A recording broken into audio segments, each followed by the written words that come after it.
நம்ம வாழ்க்கையில் அனுதினம் நடக்கிற எல்லாவித பிரச்சனைகள், எல்லாவித அந்த புரிந்து கொள்ள முடியாத சில சூழ்நிலைகள் எல்லாவற்றையும் நம்ம சால்வ் பண்ணோம்னா, முதல்ல தேவனிடத்தில் அந்த பிரச்சனையை குறித்து நம்ம ஒரு பெட்டிஷன் கொடுக்கணும். எப்பவுமே ஆண்டவரை ஃபஸ்ட்டாக வச்சு நம்ம போகும் பொழுது நமக்கான டேமேஜஸ் குறையுது. இன்னும் அந்த சொல்யூஷனுக்குள்ளே ஃபாஸ்ட்டாக நம்ம ரீச் பண்ண முடியும். பட் ப்ராக்டிக்கலாக நம்ம பார்க்கும்போது நம்மளுடைய நாலேஜ் பேஸ் பண்ணி எல்லா சோர்ஸஸையும் நம்ம ட்ரை பண்ணுவோம்.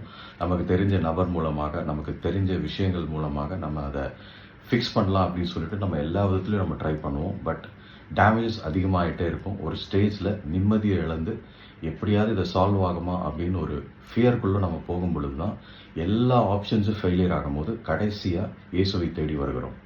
பட் ஆனால் கிருபையுள்ள ஆண்டவர் அப்பொழுதும் நம்ம வரும் பொழுது நம்மை அவர் பலப்படுத்தி எல்லா பிரச்சனைகளிலும் அவர் தன் வசனத்தை அனுப்பி நம்மை விடுதலையாக்குகிறார்.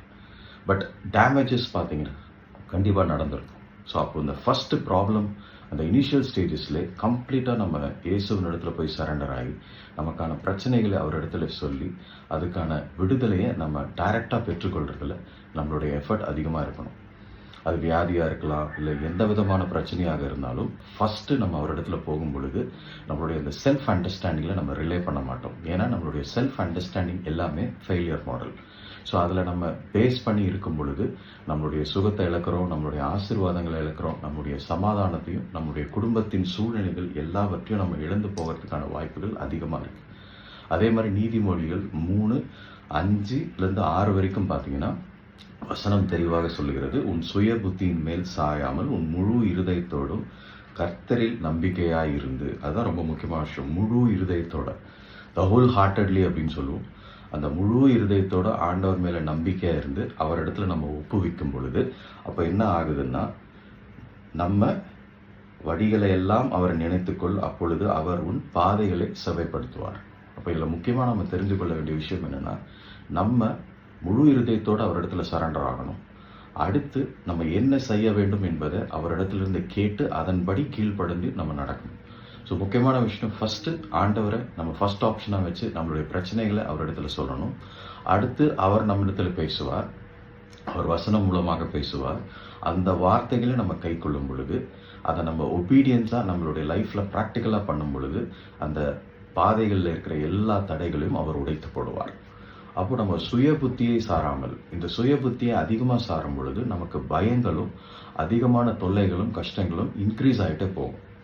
அப்போது இதில் நம்ம சாராமல் கர்த்தரிடத்துல நம்ம போய் அந்த வார்த்தையை பெற்றுக்கொண்டு ஜெயம் எடுக்கணும். இது ப்ராக்டிக்கலாக நம்மளுடைய வாழ்க்கையில் பிரச்சனை நேரத்தில் மாத்திரம் நம்ம கர்த்தரை தேடக்கூடாது. அனுதினமும் அந்த கர்த்தரிடத்துல ஒரு ஃப்ரீக்வன்சியில் நம்ம கனெக்ட் ஆகியே இருக்கணும். அந்த கம்யூனிகேஷன் வித் கிரைஸ்ட் அப்படின்றது வந்து ரொம்ப ஸ்ட்ராங்காக இருக்கும். இப்போ only at the time of problem போய் நம்ம ஆண்டவர் இடத்துல அழுது புலம்பி ஜெபம் பண்ணி அந்த நேரத்தில் பைபிள் உட்காந்து ஒரு விடுதலைக்காக நம்ம தேடும் பொழுது அப்போ என்ன ஆகும் அப்படின்னா, நமக்கு வந்து அந்த பிரச்சனைகள் மீது எதிர்கொள்ளுகிற அந்த கான்ஃபிடென்ஸ் லெவல்ஸ், ஃபெய்த் லெவல்ஸ் வந்து அதிகமாகாது. அந்த டைமில் அஃப்கோர்ஸ் டெலிவரன்ஸ் நடக்கும்.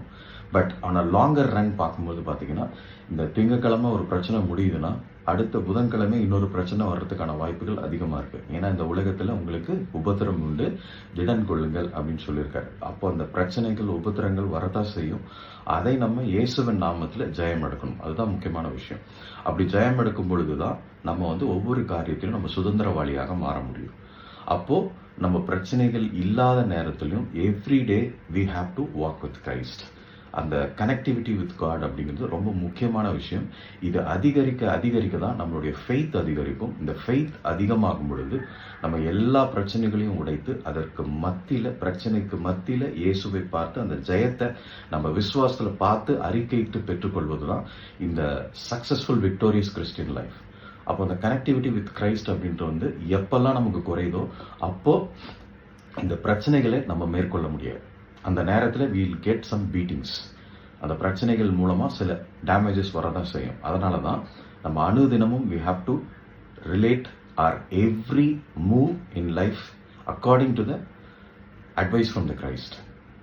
அப்படி பண்ணும்பொழுது தான் நம்ம வாழ்க்கையில் எல்லாமே ஆசீர்வாதமாக மாறும். நமக்கு வந்துட்டு அது சின்ன விஷயமா இருக்கலாம், பெரிய விஷயமா இருக்கலாம், அப்படி நம்ம எல்லா வகையிலும் நம்ம யோசிச்சுட்டு இருப்போம். பட் நம்ம எல்லாத்தையும் we have to give it in the hands of God.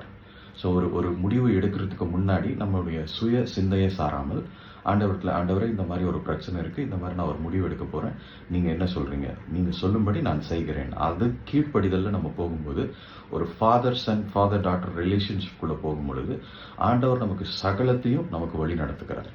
அவர் தான் சொல்கிறார், உன் பாதையெல்லாம் நான் செவைப்படுத்துவேன். அப்போ நீ முழு இருதயத்தோடு என்னை நீ விசுவாசித்து என்னிடத்துல கேட்டு பெற்றுக்கொள். அப்போது என்ன சொல்கிறார், ஆபத்து நாட்களில் என்னை நோக்கி கூப்பிடு, நான் உனக்கு மறு உத்தரவு தருகிறேன். அந்த மறு உத்தரவு தான் நம்ம ஜெயிக்கிறதுக்கான எக்ஸாக்ட் பிளான். அதை நம்ம ஃபாலோ பண்ணும்போது நிச்சயமாக அந்த எல்லா பிரச்சனைகளிலிருந்தும் நமக்கு விடுதலை கிடைக்க ஆரம்பிச்சிடும். அப்போது நம்மளுடைய வாழ்க்கையில் தேவையான எல்லா ஆசீர்வாதமும் ஆண்டவரிடத்துல இருக்குது. எவன் தேடுகிறானோ அவன் பெற்றுக்கொள்கிறான். நார்மலாகவே நமக்கு எல்லாருக்குமே இது சின்ன வியாதி, இது பெரிய வியாதி, இது ரொம்ப சீரியஸான வியாதி, இதில் பிழைக்கவே முடியாது, இதில் இது வரைக்கும் யாருமே பிழைச்சதில்லை அப்படின்னு நம்ம கிளாஸிஃபை பண்ணுவோம். இந்த கிளாசிஃபிகேஷன் எல்லாமே வேர்ல்ட்லி பேசிஸ் தான், நம்மளுடைய நாலேஜ் பேஸ்ட் கிளாசிஃபிகேஷன் தான். ஆனால் பைபிளில் நீங்கள் எடுத்து திறந்து படிக்கும் பொழுது எந்த இடத்துலையும் இது சிறிய வியாதி, இது பெரிய வியாதி, இது குணமாக்க முடியாத வியாதி அப்படின்னு சொல்லிட்டு எந்த இடத்துலையுமே இல்லை.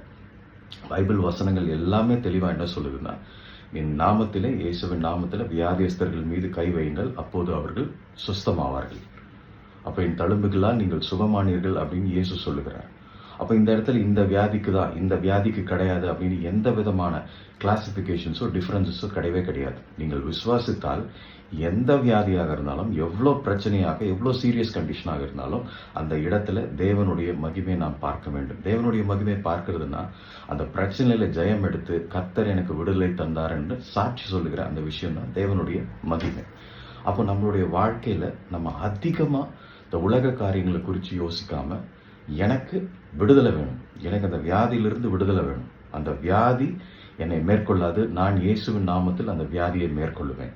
அப்போ அந்த வியாதியை பார்த்து நீங்கள் இறையாதே அப்படின்னு சொல்லிட்டு ரிபியூக் பண்ணுற அளவுக்கு நம்ம ஃபெய்த்தை நம்ம வளர்த்துக்கொள்ளணும்.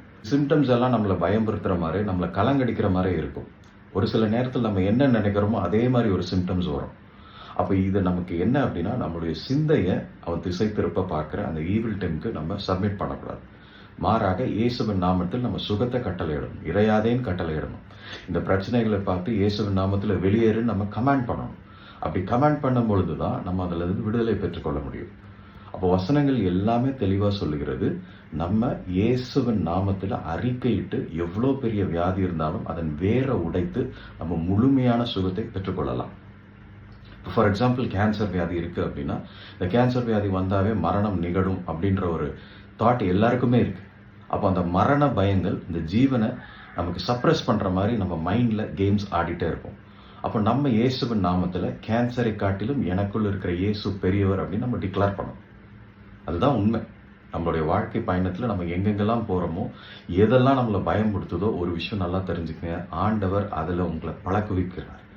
அந்த பயத்தில் உங்களை ட்ரெயின் பண்ணி அந்த பயத்தின் மீது ஜெயம் கொள்ள அவர் நம்மை பலப்படுத்துகிறார். அதான் சொல்கிறார், பலவீனத்திலும் என் பலன் சம்பூர்ணமாக இருக்கும்னு சொல்கிறார். அப்போ அதோடைய விஷயம் என்னன்னா, அந்த பிரச்சனையிலே நீ அழுது புலம்பி அப்படியே அதை தாங்குற அளவுக்கு பலன் கொடுத்து அதிலேயே கண்டினியூ பண்ண விட மாட்டார். அந்த பிரச்சனைக்கு மத்தியில் உங்களை ட்ரெயின் பண்ணி அந்த யுத்தத்துக்கு உங்களை பழக்கி அந்த இடத்துல கர்த்தரால் ஒரு பெரிய ஜெயம் உண்டாகும். அதுதான் அங்கே விஷயம். அப்போ அந்த பொறுமையோடு நம்ம காத்திருந்து விசுவாசத்தில் நிலைச்சு நின்று அந்த பிரச்சனை மீது நம்ம ஜெயம் எடுக்கணும். அதுதான் இயேசுடைய சித்தமாக இருக்கிறது. அப்போ நிறைய நேரத்தில் பேஷண்ட்ஸ் என்ன பண்ணுவாங்கன்னா, எனக்கு இந்த ஆண்டவர் தான் இந்த வியாதியை எனக்கு அனுமதிச்சார், அப்போ இந்த வியாதி எனக்கு இருக்கிறது நல்லது தானே, அதன் மூலமாக நான் பலப்படுகிறேன், அந்த மாதிரி எண்ணம் வரும் பொழுது நமக்கு என்ன நடக்கும் அப்படின்னா, நம்ம ஜெயத்தை பற்றி யோசிக்காம வியாதியிலே கண்டினியூ பண்ணுற மென்டாலிட்டி வந்துடும். அப்போ இந்த சைன்ஸ் அண்ட் சிம்டம்ஸ்னாலையும் வரும் பொழுது அதிகரிக்கும் போது என்ன பண்ணுவோம்னா, நமக்கு ஆண்டவர் இதை தாங்கிக் கொள்ள பலன் தருவார். நிச்சயமாக தாங்கிக் கொள்ள பலன் தருவார். ஆனால் தப்பி செல்லவும் அவர் வழி செய்கிறார் இல்லையா? அதுதான் ரொம்ப முக்கியமான விஷயம். நம்மளுடைய ஃபோக்கஸ் பாயிண்ட் எங்கே இருக்கணும்னா, நம்ம சீக்கிரம் இதில் விடுதலையாகி வெளியில் உலகமெல்லாம் போய் இயேசு எனக்கு சுகத்தை தந்தார் அப்படின்னு நம்ம அறிக்கை பண்ணுறவர்களாக மாறணும். அப்போ அந்த வியாதியில் தங்கி கொண்டு, இந்த வியாதியில் நான் எவ்வளோ பலவீனப்பட்டாலும் நான் கிறிஸ்துவுக்காக நான் தாங்குவேன் அப்படின்னு சொல்கிறது நெகட்டிவ் கன்ஃபெஷன் தான் சம்டைம்ஸ் மாறிடும். அப்போ பேஷண்ட்ஸ் ஃபைனலாக கொஞ்ச நாள் அதிகமாக சிம்டம்ஸ் அதிகமாக ப்ராப்ளம்ஸ் அதிகமாக என்ன நினைப்பாங்கன்னா, நம்ம அப்படியே மறித்து பரலோகம் போயிடலாம் அப்படின்னு சொல்லிட்டு ஒரு டெத் டிக்ளரேஷன் கொடுப்பாங்க. ஸோ தேவனிடத்தில் நம்ம வரும் பொழுது முழுமையான பரிபூர்ண சுகத்தை நம்ம எடுத்துக்கொள்ளணுன்றது தான் நம்மளுடைய ஃபர்ஸ்ட் சாய்ஸாக இருக்கணும். வேறு ஆப்ஷன்ஸ் நம்ம எதையுமே யோசிக்கக்கூடாது.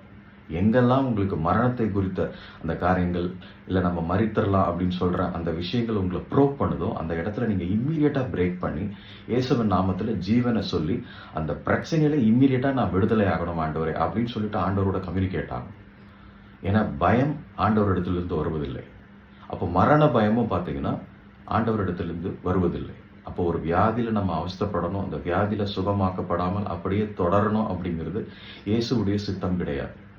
அப்போ நம்ம சுகமாக்குகிற தேவன் இயேசு கிறிஸ்து. அப்போ அந்த வியாதியிலிருந்து ஒரு விடுதலை கொடுக்கிற இயேசுவின் இடத்துல நம்ம கனெக்ட் ஆகும் பொழுது அதை அறிக்கை பண்ணி நம்ம சுதந்திரவாளியாக மாறணும்.